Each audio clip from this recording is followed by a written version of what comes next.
आजकल आप देखते होंगे कि 8 साल का बच्चा बोर हो रहा है।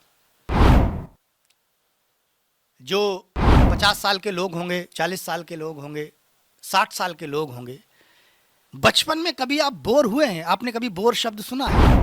मैं दावे के साथ कह रहा हूं कि आपने वो बोरिंग शब्द नहीं सुना होगा, क्योंकि तब जो है आपकी जिंदगी में बोरिंग शब्द नहीं था। लेकिन आज के बच्चे, जरा सा अगर कुछ उनको मन का ना हो, मैं बोर हो रहा हूं, जरा से अकेले हो जाए, मैं बोर हो रहा हूं, आपको तब लकड़ी का एक टुकड़ा भी मिल जाता था, तो उस टुकड़े से आप दिन भर खेलते थे। एक पहिया मिल गया, उसको डंडे से घसीटते हुए पूरे गांव में घूम आते थे। कुछ भी मिल गया, मिट्टी मिल गई, आप मिट्टी का घर बना लिया, बोर नहीं होते थे, हताशा नहीं होती थी आपकी जिंदगी में। लेकिन आज टीवी लगा है, मोबाइल लगा है, सब कुछ है, और जरा सा जिंदगी में मोबाइल आप बच्चे से छीन लिया जाए तो बच्चा क्या कहेगा? Oh my God, I am board, मैं बोर हो रहा हूं। पहले कभी ऐसा नहीं होता था। ऐसा क्यों है? कई बार ये बात सोचने की हमको जरूरत पड़ती है कि आज छोटे छोटे बच्चे बोर हैं। बड़ों के साथ क्या है? बड़े सुबह से निकलते हैं, नौकरी करने जाते हैं, दिन भर नौकरी करते हैं, शाम को घर आते हैं, सारे दिन का फ्रस्ट्रेशन अपने घर में निकालते हैं। उनकी जिंदगी में भी एक हताशा, एक निराशा, खूब पैसा आ रहा है फिर भी हताशा है, निराशा है। महिलाओं की जिंदगी में नौकरी कर रही हैं, वो प्रोग्रेस कर चुकी हैं, वो बहुत आगे बढ़ चुकी हैं, उसके बाद भी वो कहीं ना कहीं हताश, निराश हैं। यानी निराशा हमारी जिंदगी का स्थायी भाव बन गया है। हम हर समय सब कुछ होने के बाद भी निराश होते जाते हैं। और इस निराश का जो सबसे बड़ा कारण है वो ये है कि हम दूसरों की ओर देख रहे हैं। हमको चुनौतियां दूसरे लोग दे रहे हैं। जिन लोगों का हमारी जिंदगी से कोई सरोकार नहीं है, वो लोग हमारी चुनौती का कारण बने हुए हैं। हम घर आए, हम घर में घुसे, अगर पत्नी ने आपसे कहा कि फलाने रिश्तेदार के यहां कार आ गई, तो आप सुन के कहेंगे कि ठीक है, कोशिश करेंगे। लेकिन जो थोड़ा एग्रेसिव आदमी होगा वो लड़ जाएगा।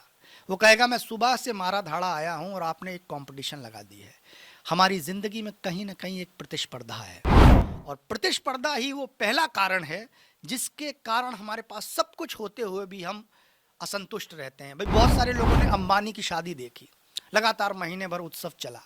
हम छोटे गांव गली के लोग जिनके पास थोड़ा पैसा है, वो लोग भी ये उम्मीद करते हैं कि मैं भी अंबानी की तरह अपनी शादी में कुछ तो कर ही लूंगा, पूरी व्यवस्था अगर वैसी ना कर पाऊं तो थोड़ी चीजें तो कर ही लूंगा।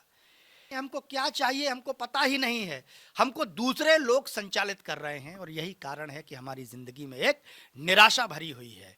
आपने पढ़ाई करी और आपके रिश्तेदार का लड़का लग गया, आप नहीं लग पाए, तो आपके आसपास वाले, आपके परिवार, आपके माता पिता, आपके घर वाले आपको जीने नहीं देंगे।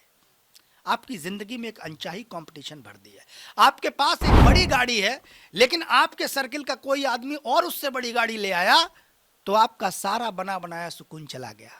आप ये कहेंगे यार इसने कैसे खरीद लिए, मैंने क्यों नहीं खरीद पाया। तो हमारी जिंदगी में सबसे पहले तो ये तय करना पड़ेगा कि हमारे लिए जरूरी क्या है, हमारी नीड्स क्या हैं, हम किस लिए बने हैं। जब ये चीज हमारी जिंदगी में हम समझ जाएंगे तो धीरे धीरे हम अपने आप को समझने लगेंगे। हम ये जानने लगेंगे कि इस चीज की हमको जरूरत है, इस चीज की हमको जरूरत नहीं है। जब ये समझ में आ जाएगा तो हमारा जो मानसिक लेवल है धीरे धीरे धीरे धीरे संतुलन में आता जाएगा। तो सबसे पहली शर्त तो यह है कि इधर उधर देखना छोड़िए। जो लोग भी निराश हैं वो एक प्रतिस्पर्धा में फंसे हुए हैं। किसी को वर्ल्ड का नंबर 1 अमीर बनना है, किसी को भारत का नंबर 1 अमीर बनना है, किसी को अपने शहर का नंबर 1 अमीर बनना है, किसी को अपने गांव का नंबर 1 अमीर बनना है।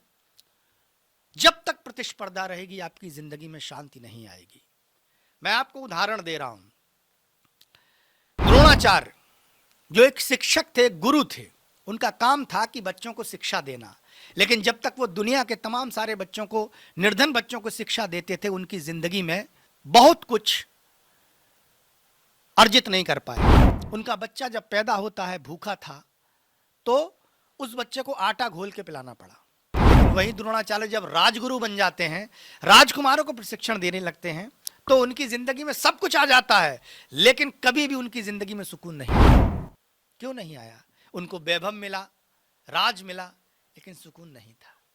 किसी भी व्यक्ति को आप देख लीजिए जो किसी प्रतिस्पर्धा में है और उस प्रतिस्पर्धा को लांघने के लिए उसकी जिंदगी में सुकून नहीं आएगा। अब आप मुझसे एक सवाल पूछेंगे कि तो क्या इसका मतलब प्रतिस्पर्धा करनी ही नहीं चाहिए, कंपटीशन करनी ही नहीं चाहिए? कंपटीशन करनी चाहिए। खुद से, खुद के अंदर ये समझना चाहिए, अपना एक लेवल बनाना चाहिए कि मेरा लेवल ये है, मुझे इतना चाहिए, इतना मिल जाएगा, मैं संतुष्ट हूं। हमारी जिंदगी में दुख का कारण यही है कि हम खुद से कभी बात ही नहीं करते। आप भीड़ को देखे हुए चले जा रहे हैं, दुनिया को दिखाने का प्रयास कर रहे हैं, और ये सारी गलतियां हम सब करते हैं। मैंने भी कई बार इस तरह की गलतियां की हैं कि जो चीज़ों की मुझे ज़रूरत नहीं थी, मैंने उन चीज़ों को खरीदा और उसके लिए बहुत सारा मानसिक तनाव झेला, बहुत सारे नुकसान झेले। तो ज़िंदगी से सीखते सीखते आती है।